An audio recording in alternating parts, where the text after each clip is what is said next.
Hello there. Today's lesson is on measures of central tendency, that is, the mean, median, and mode. Now let's start with the mean of raw or ungrouped data. So, a mean or arithmetic mean, and this is the symbol here, x bar, is the sum of all items in the set of data divided by the number of items. Or it can be written as x bar is equal to x sub 1 plus x sub 2 plus x sub 3 plus and so on to x sub n all over n, where your x sub 1, x sub 2, x sub 3, and x sub n are n observations, and you can also write that as x bar is equal to the summation of xi, where I is equal to 1 to n all over n, or simply you can write that as the summation of x over n. Let's have some examples. The daily sales of flour in a flour mill are given below.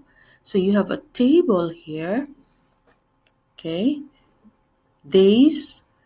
Okay, for the day, you have Monday, Tuesday, Wednesday, Thursday, Friday, and Saturday. And then the sale of flour in kilos, that is 120, 110, 70, 80, 40, and 210.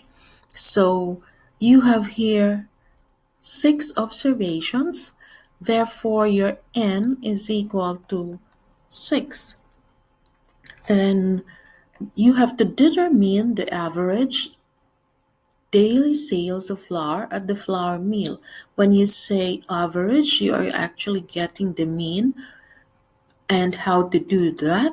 You will just add all the observations and then divide it by the number of observations. So you will have mean is equal to the sum of x over n. So add all the observations, the 6 observations that you have here, all over 6, so that you will have 630 over 6 is equal to 105. Thus, the average sale of flour at the flour mill is 105 kilograms. Now let's proceed. Find the mean of the marks obtained by 20 students in a class test out of 50. So you have 20 students here. That is the number of observations that you will have. So you have here 20, 40, 15, and so on. Okay. So there are about 20 observations because you have 20 students. Then the first thing that you're going to do is you need to know what formula to use, so you will use this. And then n is equal to 20. After that, all you need to do is just plug in the summation of x. Your x is this observations here. That is your x. And your n is 20. So you will have x bar, or the mean, is equal to 20 plus 40 plus 15 plus 16, and so on to the last observation, which is 40 all over 20. So you add that, you will get x bar, or mean, is equal to 613 over 20, and that gives you 30.65. Therefore, the mean marks that students obtained is 30.65. Now let's have the third example. If the mean of 10, 12, 18, 13, P, and 17 is 15, find the value of P. 15 here is your mean. So the first thing that you are going to do is find this one, the formula. You don't need to be arranging it because the it's finding the mean, right? So your mean is 15 and then your n is equal to 6. So we will just plug in all the informations here including your observation. So you will have 15, which is your mean, is equal to 10 plus 12 plus 18 plus 13 plus p plus 17 all over 6. So that gives you 15 is equal to 70 plus p all over 6. Then that is 90 is equal to 70 plus p. Therefore, you have p is equal to 20. Then let's have the median of a raw or ungrouped data. So you have the median is the middlemost observation when the observation are arranged in order of magnitude, that is ascending or descending. So how to find the median of a raw data? All you need to do is arrange the data or the values in ascending or descending order and then find the position or the location of your median. So that is median is equal to 1/2 the quantity of n plus 1. And I put th here. That means that is for you to know that this is not yet the value of the median, but that means the position of the observation or the location of your median. Let's have an example here. Find the median of the following data: 15, 35, 18, 26, 19, 25, 29, 30, and 27. So the first thing that you're going to do is arrange the data in ascending order.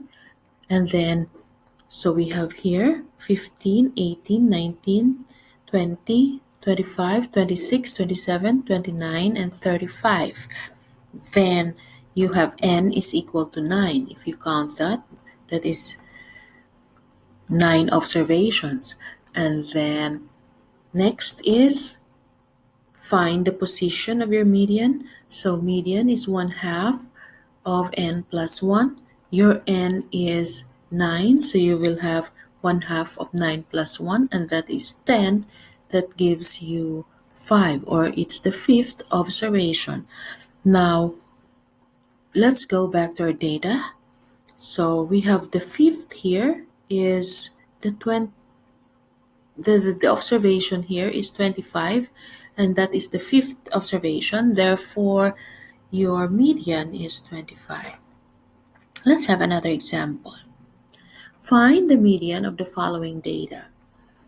So you have 76, 56, 88, 42, 25, 66, 73, 92, 60, and 35. So when you arrange the data in ascending order, our lowest observation here is 25 and the highest is 92. So that should look like this. Then if you count how many observations we've got, you have 10 observations, or n is equal to 10. Then let's locate our median. Where is it located?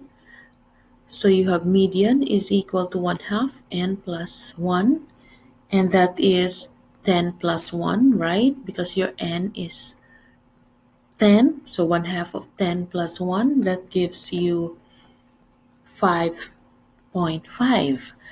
And that is where your median is located. So that is between the fifth and the sixth observation. Okay, since this is between two observations, then we get the average of these two. The median then is the average of the fifth and the sixth. Therefore, you will have 60 plus 66 all over 2, and that is equal to 63. This is now your median. Do not get yourselves confused with the location and the exact value of your median. Then let's have another example. You have a data here that is already arranged in ascending order. So 48, 56, 63x, x plus 5, 78, 84, and 90. If the median is 68, you find what is the value of x. So we need to find x here. So let's proceed then. We don't need to arrange because it's already arranged. Therefore, we will just have to find the location of your median, and the median is 68. So if you count this, you will have for 1, 2, 3, 4, 5, 6, 7, 8. So there are 8 observations. Then the median, therefore, is located between the fourth and the fifth because this is 4.5. So let's proceed. So you have there fourth and the fifth observation. So you have x and x plus 5. This is where the median is located, and since the median is given as 68, so you will just have to plug in here. 68 is equal to x plus 5 over 2. Then that gives you 136 is equal to 2x plus 5. Further, you simplify that. That gives you 131 is equal to 2x. Therefore, your x is equal to 65.5. And that is your fourth observation. Therefore, your fifth observation, if you try to continue, then 65.5 plus 5 gives you 71. All right. Then let's have the third measure of central tendency, and that is the mode of a raw or ungrouped data. So what is a mode? A mode is the value of observation, that occurs most often. If no number in the list is repeated, then there is no mode for the list. Okay, let's have some examples here so that we will completely understand what is the mode. So A, you have 15, 14, 19, 20, 14. Okay, so you have three questions here. Three set of data. So we'll try to find the mode of each of this data, and then let's give our conclusion of mode. So let's have letter A. You have 15, 14, 19, 20, and so on to 15.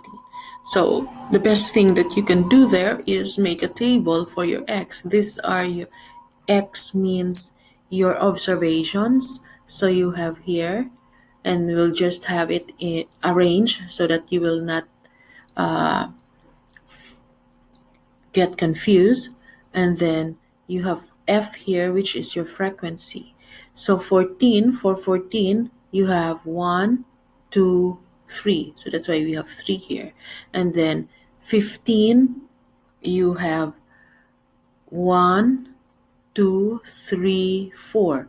So you have 4. And then the rest of the observations, 17, 18, 19, and 20, just have 1 for each. So the total there are 11 observations. And then if you notice, the maximum frequency is 4 and 15 got it. So that 15 is your mode. Let's have another example, letter B. So Just the same, you make a table, all right? So let's make a table, and we arrange the observation so that it will be easy for us to tabulate. Then your frequency, there are two ones, and then for twos you have four, for three you have four as well, and then four has two, five has two, and then six has two. That is from here, and then the total is 16. And if you notice, we have this one here. 2 and 3 have the same frequency, and they've got the maximum frequency. Therefore, you have two observations here that has the maximum. Then you can say that the mode of this data is 2 and 3. Now let's have letter C. You have 18, 15, 25, 34, 16, 17, 20, 23, 30, and 32. So if you are going to make a table for that, we arrange the observations so that it would be easy. And then let's find the frequency, and it gives you 1 all. That means that there is no maximum frequency that we can get in any of the observations that we have. So no observations has the maximum frequency, therefore your mode is, you have no mode, sorry. Then let's have our conclusion for mode.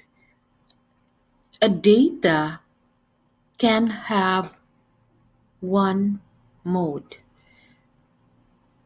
It can have more than one, so that means two, three. It depends on the number of data that you have, and the data may not have a mode as well. Like example 3, you don't have mode for this data. Then let's have some exercises here. Okay. Find the mode of the mean, median, and mode of the following here. And then you have the exercises here.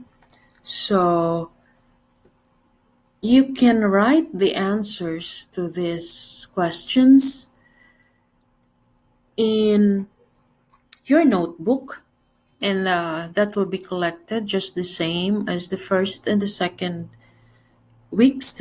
You will be answering it in your notebook, and that will be submitted when you come to school in July. Thank you very much. This is your teacher, Christina, and see you in the next video.